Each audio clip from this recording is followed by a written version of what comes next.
کرتے بھی ہیں مینلی اچھا ریڈی ریڈی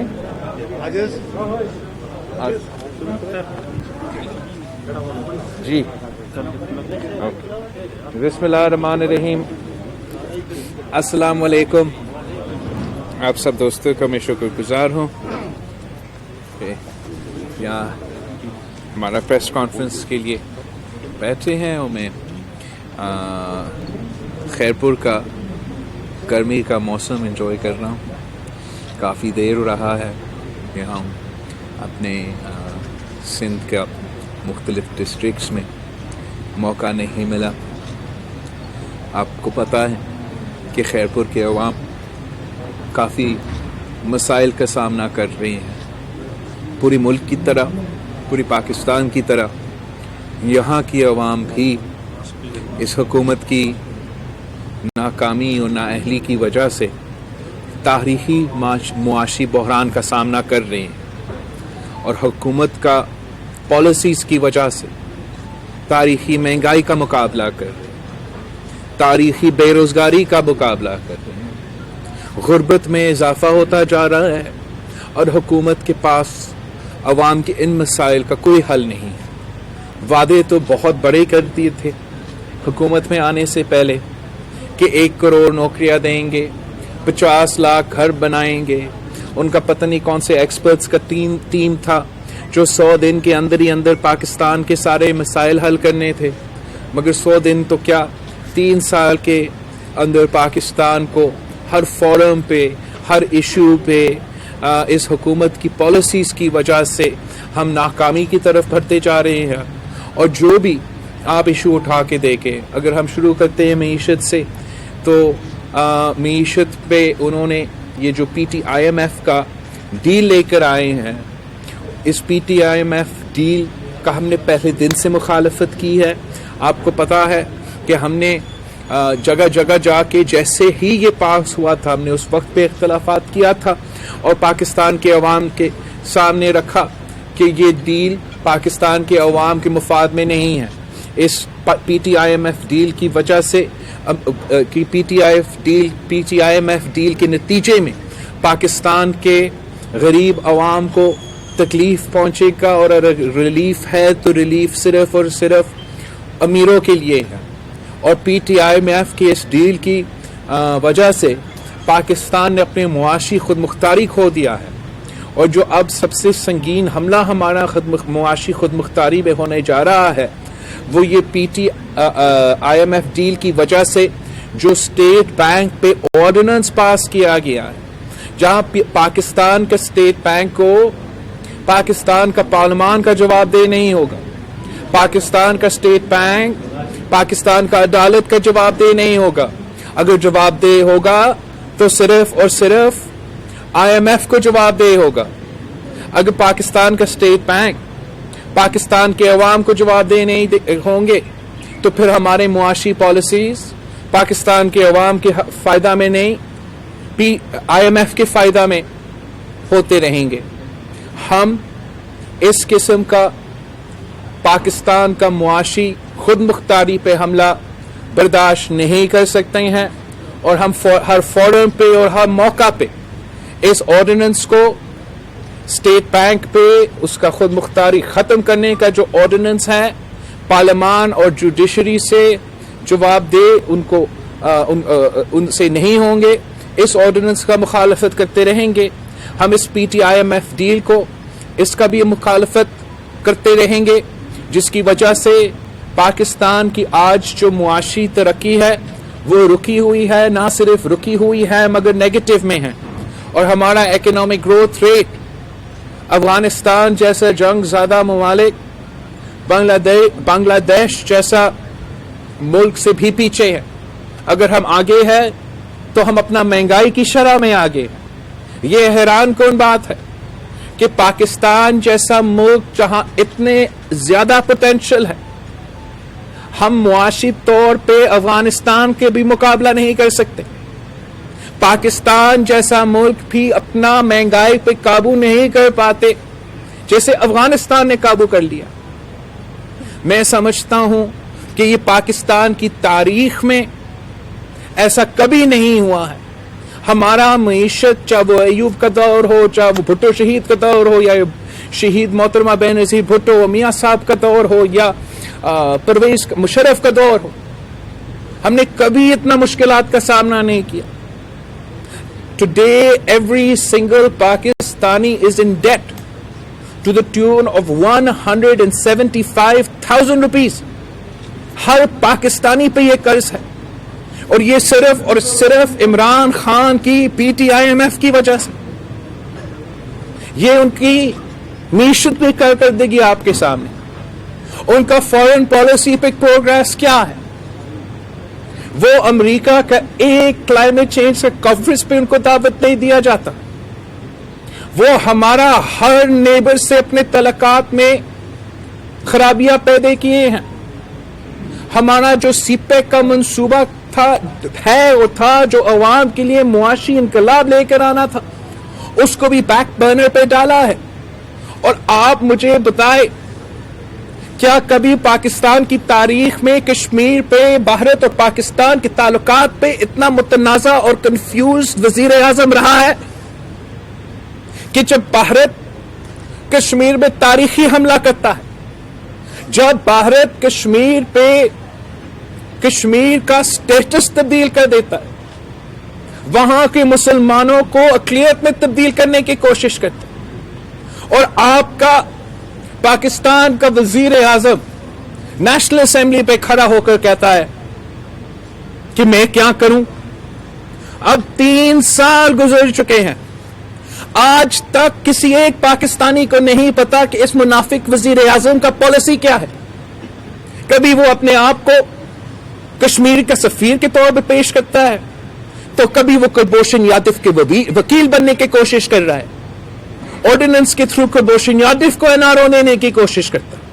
اسلام آباد ہائی کورٹ پہنچ کے کہتا ہے کہ میں اس کو وکیل بنتا ہوں.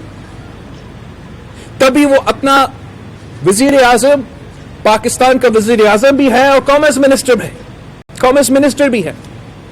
تو ویری ریسنٹلی وہ وزیر کامرس منسٹر عمران خان کہتا ہے کہ بھارت کے ساتھ ہمارا ٹریڈ کو بحال کرنا چاہیے. وہ ECC کے تھرو یہ پالیسی آگے کیبنٹ کو بھیجتے ہیں.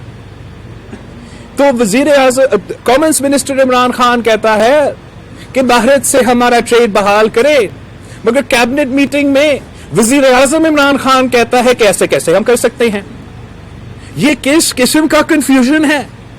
یہ کس قسم کا فورن پالیسی ہے جہاں آپ کو ایک ہاتھ کو نہیں پتا کہ دوسرا ہاتھ کیا کر رہا ہے؟ شہید ذوالفقار علی بھٹو نے کہا تھا کہ وہ اپنا نیند میں بھی کشمیر پہ غلطی نہیں کر سکتا. اس نے 3 سال میں ہر دفعہ غلطی کیا ہے. جب لڑنا تھا تب بھی غلطی کیا. اب بھی اس صورتحال میں، اس کنفیوژن میں وہ فیصلہ نہیں کر سکتا ہے. وہ فیصلہ نہیں کر سکتا ہے کہ کیا اکنامک تعلقات کو آگے بڑھنا ہے یا نہیں. اس کو یہ پتہ ہی نہیں ہے کہ اس کا انڈیویجول کیپیسٹی میں اس کا اتھارٹی نہیں ہے کہ یہ خود یہ فیصلہ لے. یہ فیصلے پاکستان کا پارلیمان کا فیصلے ہیں. لیکن چاہے وہ کشمیر کا سب سے بڑا حملہ کے بعد ہو یا آج ہو، آج تک عمران خان صاحب نے کسی ایک دوسرے جماعت سے بات نہیں کی، پارلیمان کو استعمال ہی نہیں کرنے کی کوشش کیا کہ ہم اس فورم پہ جس نے پاکستان کے سارے فیصلے کرنے ہیں، ہم پاکستان کے پارلیمان کے تھرو یہ فیصلہ کریں کہ بھارت کے ساتھ ہم کیسے اپنے فورن پالیسی کا جدوجہد لڑیں گے. آپ خود یہاں خیرپور میں بیٹھ کے اس حکومت کا کنفیوژن کا نقصان بھگت رہے ہیں. مختلف علاقوں کے لیے مختلف پالیسیز ہوتا ہے. بھارت سے جنگ لڑنا ہے تو خیرپور کے ڈیٹ فارمرز نے یہ جنگ لڑنا ہے. اور نقصان ہو تو خیرپور کے ڈیٹس کے ہو، مگر کئی اور اس قسم کے سخت فیصلے نہیں لیے جاتے ہیں. ہم سمجھتے ہیں کہ پورا پاکستان کے لیے ایک پالیسی ہونا چاہیے. ہم سمجھتے ہیں کہ چاہے وہ معاشی پالیسی ہو، چاہے وہ فورن پالیسی ہو، وزیر اعظم میں کوئی کنفیوژن نہیں ہونا چاہیے اور یہ فیصلے پارلیمان میں ہونا چاہیے. مگر افسوس کے ساتھ اس وزیر اعظم کو جو ہم پہ مسلط کیا گیا ہے، اس میں وہ صلاحیت نہیں ہے کہ وہ ہمارا معیشت چلائے، ہمارا فورن پالیسی چلائے، ہمارا ملک چلائے. لیکن اس کی یہ خود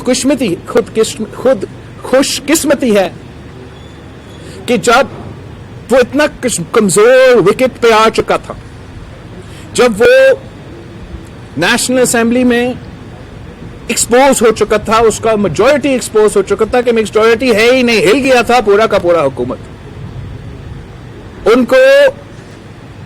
ان کا الٹی گنتی شروع ہو چکا تھا.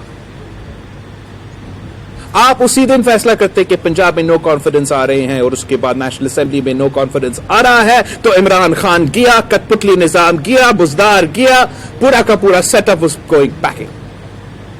مگر افسوس کے ساتھ کہ اب سینٹ الیکشن سے لے کے آج تک پتہ نہیں کتنے دن گزر چکے ہیں، صرف پاکستان پیپلز پارٹی حکومت کا اپوزیشن کر رہی ہے. صرف Pakistan peoples party P T I کٹ پتلی سرکار کا مخالفت کر رہی ہے، چاہے وہ پنجاب میں ہو، چاہے وہ وفاق میں ہو. باقی جو ہمارے اپوزیشن کے دوست ہیں وہ تو اپوزیشن سے اپوزیشن ہی کر رہے ہیں. اور ہم سمجھتے ہیں کہ اس کا جو فائدہ ہے وہ صرف اور صرف عمران خان کو ہو رہا ہے. اور یہ اپوزیشن کا ناکامی ہے کہ ہم اب تک قوم کے سامنے عمران خان کا یہ کوشش، ہمارا اسٹیٹ بینک کا خود مختاری چھینا، اس کو ہم نے ایکسپوز کر سکے. عمران خان کا منافقت جہاں تک کشمیر کی پالیسی ہے وہ ایکسپوز نہیں ہو سکا. وہ اس لیے کہ ہمیں سب اپنا آپس کے چھوٹے موٹے ایشوز کو سائڈ پہ رکھ کے حکومت کو فوکس میں رکھنا چاہیے اور حکومت کا مخالفت کرنا چاہیے.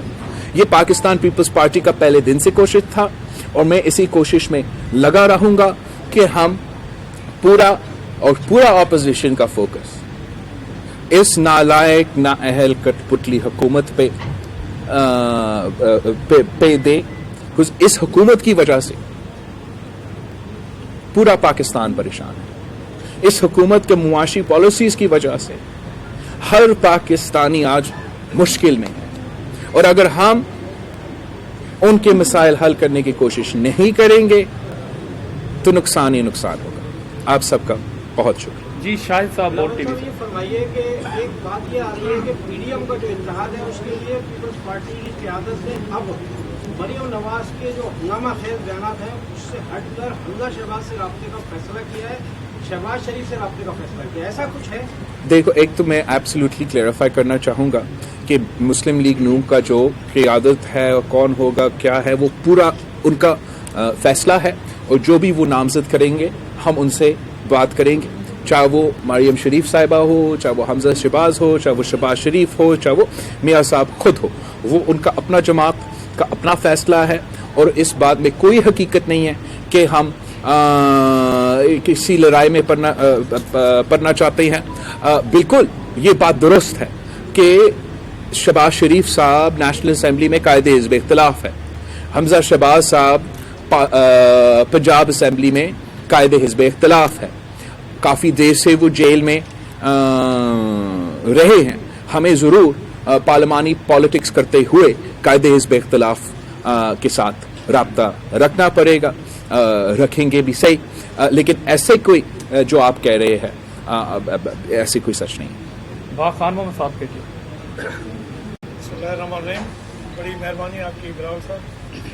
چھوٹے تھے تو ہم نے دیکھا تھا آپ کو اور جیل کے دروازے پہ بیگم صاحبہ کے ساتھ آپ جب آتے تھے تو میں دیکھے وہاں سے آیا تھا. وہ میرے چھوٹے فوٹو بھی آپ کے تھے.